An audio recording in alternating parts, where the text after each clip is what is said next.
while we were on the run, we did a lot. We were interviewed by ABC, and they followed us all the way, pretty much all the way around, and kept us going, and also a couple of the TV channels as well, and radios. But from that, it went out into the worldwide news forum. We did have a German crew too. Yeah. The German crew came with us for 3 or 4 days. Yes, they came out from Germany, especially, to film us while we were on the run.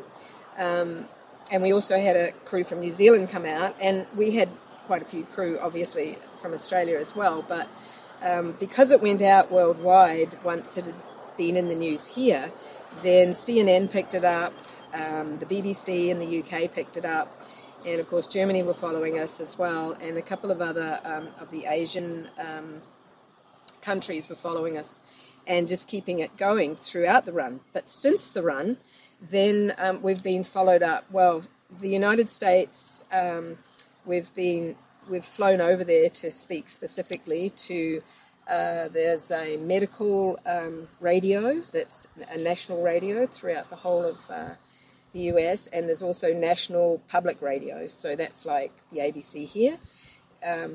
We went out and spoke on both of those, and on and a couple of TV channels out of New York and LA. We've just come back from LA just now, and we did 5 different TV interviews. They are based in the US, so they're shown in the US, but they also were going to China, India, Israel, and Palestine. So that was pretty exciting. And then, but in between times throughout the year, we were also asked to Canada, to Toronto, to Idea City, which is kind of like TED Talks, only probably a little more prestigious than that. So there were 50 speakers there, and probably 1,000 people that attended the 3-day conference. And we spoke there for 17 minutes between us. That's all we had to make a, kind of a profound statement. And that worked quite well, because we had the whole audience pretty much came over, and most of them didn't even know what vegan was, let alone how to pronounce it. So they really had questions, not like your usual, where do you get your protein, but more like, well, what tell us more. They wanted to know more, and that was great. So we got to speak to a lot of different people there throughout the 3 days.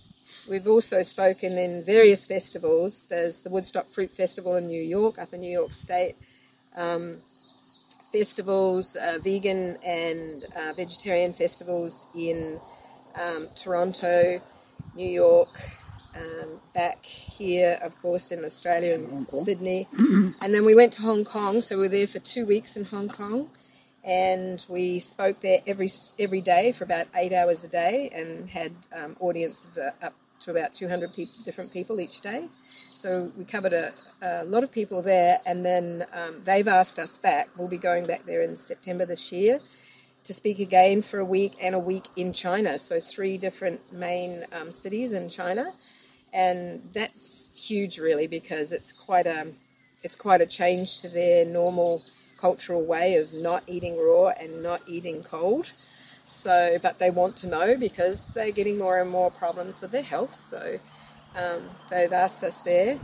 And Brunei. So Brunei was a big one, because that's a small country, and it's a wealthy country, but the people there are not too well. And obviously the leaders of the country have noticed, and they want to do something about that too. So they asked us there to come and speak.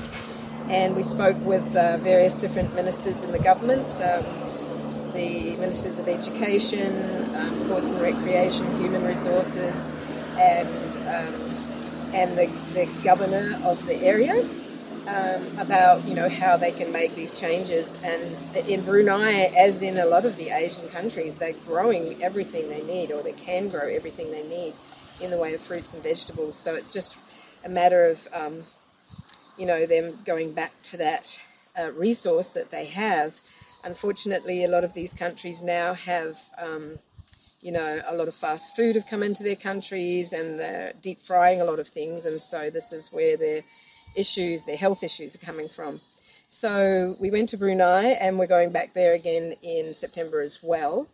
In the meantime, we've been asked to some interesting countries like Paraguay, Argentina, Brazil, who are very big meat-eating countries. The people from Brazil, when they called, they said, well, we just want to know about this vegan thing. So clearly they, had no idea what it was, but from what we'd done, from the example that we've shown, they wanted to know more.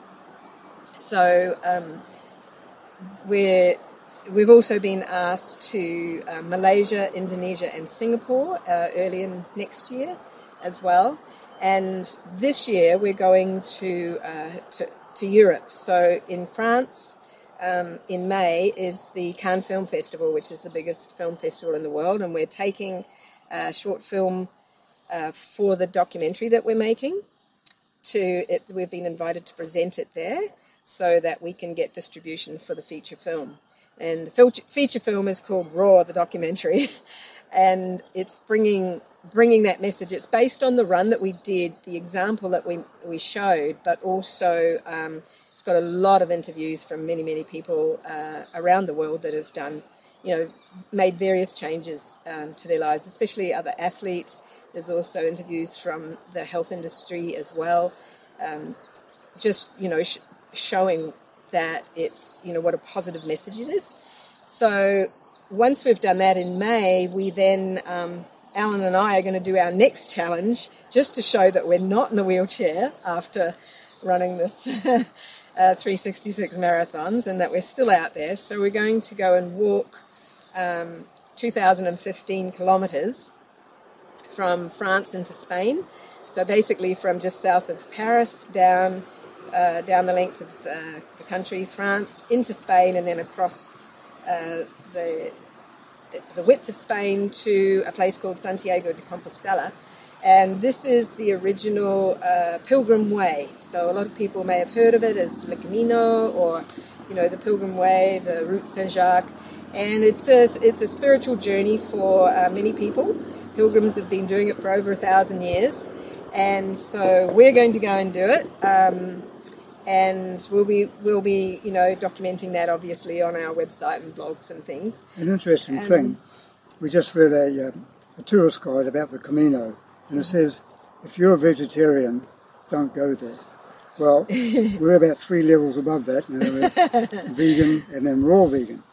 But we know we can do it. I mean, there's always a fruit shop, there's always a supermarket or a market. Yeah. So we'll be stocking up with oranges and bananas and that sort of thing. Yeah.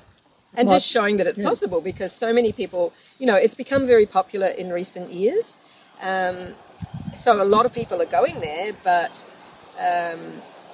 they basically think that you couldn't go if you were vegetarian. Well, we've lived in France, and, as a vegan, I never had a problem with that. So, but as raw vegan, we'll be eating mainly just, fruit and veg, and we'll show that it's possible.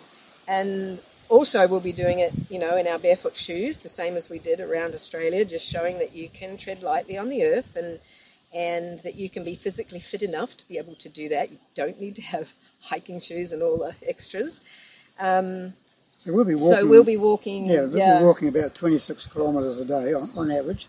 Yep. Some days it's over 30, and some days it's just around about 20. Yeah. I think 26 is the average. And so 3 months. We've got really good, it seems like, because we're on a raw food diet, we don't have to eat every 5 minutes. We can have a big feed of bananas in the morning and we can go the whole day. Yeah, we've got our backpacks too, so we're carrying backpacks. We've been practicing around here, and we just take oranges and bananas, and we never really feel hungry. No, the training's been good. Because the food seems to sustain you a lot better. What we have noticed though is it's a lot harder to walk than it is to run. Believe it or not. Yeah, really. I mean, we were pretty trained up by the time we finished the run, but to go out and pretty much within a month of finishing the run, we started training to walk, because the first thing we thought was this is going to be a big challenge for us to actually walk rather than run.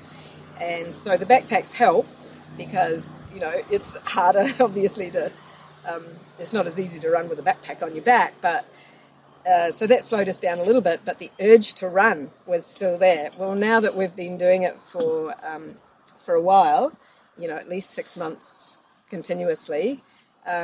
We're only really just starting physically with our feet and legs to actually, you use different muscles, and you actually use all the muscles in your toes and everything when you walk. And most people don't walk a huge long distance, especially over terrain. We'll be going over mountains and everything. So, and it's a trail, a track, so the surface won't be that brilliant. So we've tried to assimilate that around here, which is relatively easy in Warrandyte with lots of hills and things. But yeah, we definitely found it was more tiring than, you know, if we were running. So now that we feel as if we are somewhat trained up, I think within the first couple of weeks we'll be into it, and we'll be good. So that's just something to show, again by example, what's possible, even if you're traveling, and that you can still get, you know, the good food, but also the fact that you don't have to run a marathon a day. You can walk anywhere. So that's the reason for, you know, a change of pace and actually doing the walk. And then on the way back, when we come back in August, we're going to Hong Kong and China again on the way back. We get back here and go over to Brunei and the other Indonesian countries. So it's going to be pretty full on for this year.